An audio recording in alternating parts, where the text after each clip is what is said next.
मैं सबसे बड़ा मैं है। ये मैं मिट जावे तो जगत ही मिट जाए। ये सारा मैं है ना, आप सो जाते हो तो मैं सो जाता है ना, आप सो जाते हो तो मैं सो जाता है।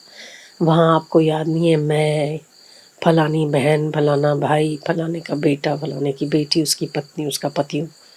मैं सो गया, जगत निर्लेप हो गया, बाधित हो गया, है ना।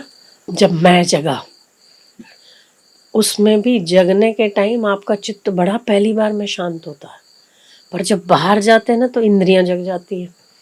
इंद्रियां जगती तो विचार चलते हैं, विचार चलते मैं उत्पन्न होता है। तो जहाँ विचार है वहाँ जगत है, विचार कहाँ, जहाँ मैं है। तो इस मैं को पकड़ना चाहिए। मैं को कैसे पकड़ा? तो बिना ईश्वर की कृपा के मैं भी नहीं जाता। मैं कृपा के दायरे में हूँ, कृपा के अलावा ये जगत बना ही नहीं है। देखो,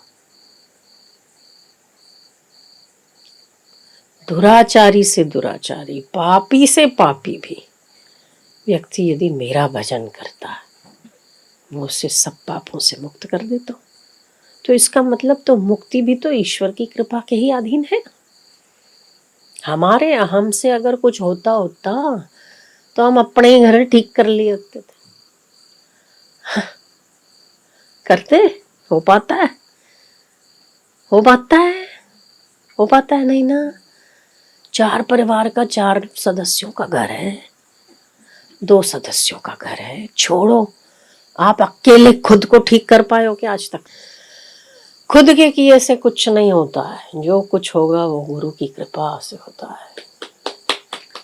जो कुछ भी होता है गुरु की कृपा से होता है। कृपा के दायरे से बाहर कुछ पैदा ही नहीं है।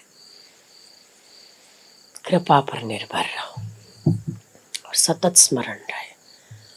तो मेरे जीवन में जो कुछ घटित हो रहा है वो कृपा है, जो घटित होगा वो भी कृपा है, जो कुछ करवा रहा है वो भी उसकी कृपा, जो कर रहा हूँ वो भी उसकी कृपा।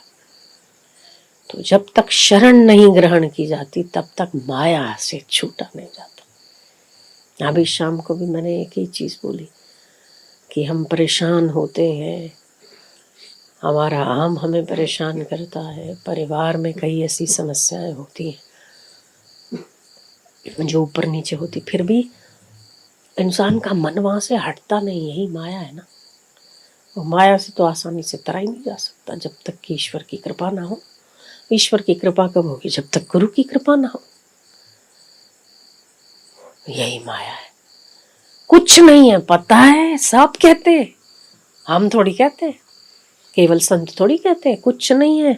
आप खुद भी कहते हो कुछ नहीं है। आपका खुद का अनुभव है कुछ नहीं। ये मन है, कभी अच्छा कभी बुरा, कभी रोता हूँ कभी हंसता हूँ। ये तो मन किसी कुछ नहीं रखा है इसमें से, फिर भी तो सारा जगत बना रखा है। कुछ नहीं है, जानते ना, हम तो महान ज्ञानी है वैसे। कुछ नहीं है, फिर भी सारा जगत आगे पीछे वो हमने बना रखा है कि नहीं? कशु नहीं संसार में तो कुछ बधु ठेकाना करनू चाहे तो भी तो चित्त वहीं जाता है ना। माया है। तो इस माया को तरना इतना आसान नहीं है। माया क्या है? हमारा अहम ही माया है। इसको तरना इतना आसान नहीं। शरीर में अहम बुद्धि और ममता बुद्धि इतनी आसानी से कहाँ जाती है? तो तरना कब सरल है? जब शरण ग्रहण